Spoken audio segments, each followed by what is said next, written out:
We've had the biggest financial meltdown since the Depression. Now, how and why that happened, I mean, that's something you ought to really study, because it could happen again.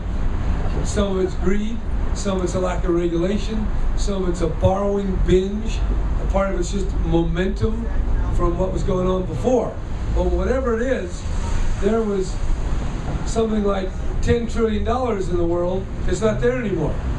But you might ask, if it isn't there, where was it when it was there? And how did it come not to be there? And that's kind of the mystery and magic of leverage. And there's a lot of people getting very rich on leverage. And if you don't borrow and invest, you don't make as much money. Because if you invest $1 and you make 10%, you make 10 cents. But if you take $1 and then you borrow 99 bucks and you have 100 and you make 10%, well, then you're making $10. So you're making a hell of a lot and then you're making 10 to 1. Well, that's the logic. It's very enticing. The only trouble is it wiped out a lot of people over the last 2 years in this country. And you might say that what we've witnessed is probably the greatest bank robbery in the history of America, maybe the history of the world. Well, a lot of people lost their job, a lot of people got bonuses. And they got bonuses not because they made a new computer or a new medical intervention or some new engine or some new source of energy, but they just figured out a way to get more leverage into the system. And then there is a certain genius and creativity in that, but you got to balance all that with something real. At the end of the day, there's got to be something somewhere that someone needs and wants. And that's really the challenge now. How do we organize this society? And when I say how we, there's really no we in charge. A lot of times people say, what are we going to do? I always like to say, who's we? Is it the legislature? Is it the governor, the president, the Congress? Is it you and me? Is it Generation for Change? And in fact, all of us contribute in small ways to what our society is like. And the society is changing. I mean, I've been able to see it over these last few decades, and I've done other things, besides run for office. I have done that more than anybody else that's still alive. Most people I've run against are dead. Well, the stress was pretty intense. It is intense. I'm a very stressful person. And these people running against me may discover that. They think this is all, fun, but no, there's a lot to it. But no, besides I'm running for office, I've done a lot of things. I mean, I lived in Mexico for several months. I lived all over South America. What else did I do? I took Linda Ronstadt to Africa once. I went to Calcutta and worked with Mother Teresa at the Home for the Dying. I went over to Japan and practiced Zen meditation for 6 months. Yeah. And I'll tell you the essence of that is you meditate not on all of your achievements, but on the essential emptiness of yourself. Now that's pretty big for a politician.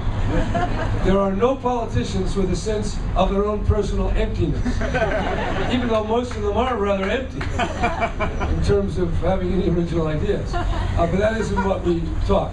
You have to have to really be, you can say empty, you can say open. To hear somebody else, you have to be open to the other person. And if you're full of yourself, as most of us are in this business, because we're always promoting ourselves, and not even ourselves, but a stylized, invented self of the advertisers. But we have to be able to listen to other people. And what's going on now in Congress is people aren't listening to each other. Republicans are in one fixed mode, Democrats are in another, and Obama ran to transcend that. And he's running into this wall of antagonism and kind of fantasy. The poll just came out tonight that, it's quite amazing. 52% of Republicans in this survey believe that Acorn stole the election for Obama. You might as well believe that that the moon is made of green cheese or something. And there's like 26% of Republicans who believe that Obama is not an American citizen. So that's a little dangerous when a significant part of the citizenry doesn't think the duly elected leader is legitimate. That is subversive in its real essence. and it's a reflection of the state of our politics.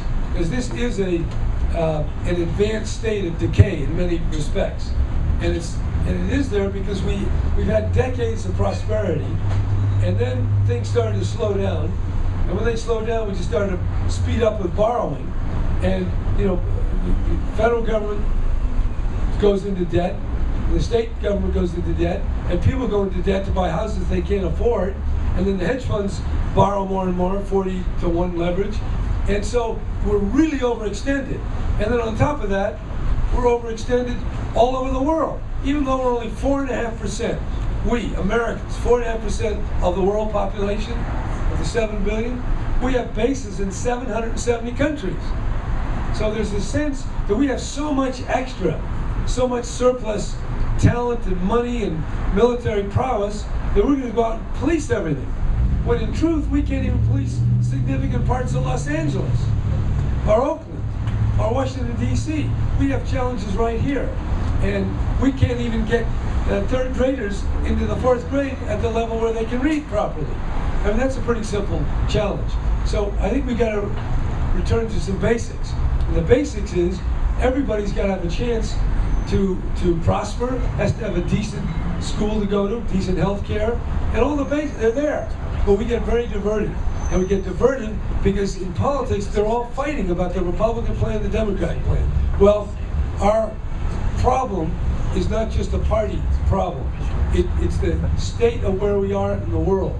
And we're up against some tough problems. We got to realign what we spend with what we earn. We got to realign our impact on the environment with the rules of nature.